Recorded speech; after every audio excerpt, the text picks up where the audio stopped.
ไปใส่ นี่ละขั้นตอนต่อไป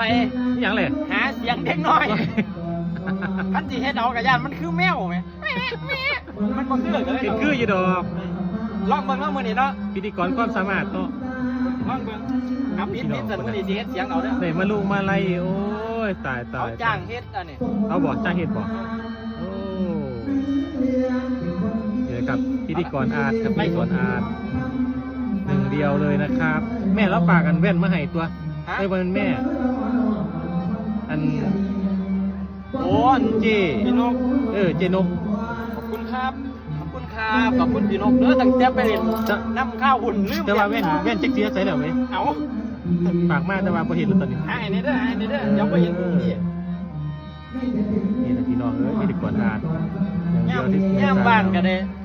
รับเงินมาไล่พี่น้องพระเอกนั่งเอกเหมือนกันเพราะได้ปอนเสมือเทอละ10ละ20เพราะได้ขายเอ็มร้อย มีความสามารถเนาะรับผิดมาไล่เด้อพี่น้องเด้อมารับไปเฮ็ดอย่างเดียวรับโอนมาพร้อม แมน กับบัญชีเลย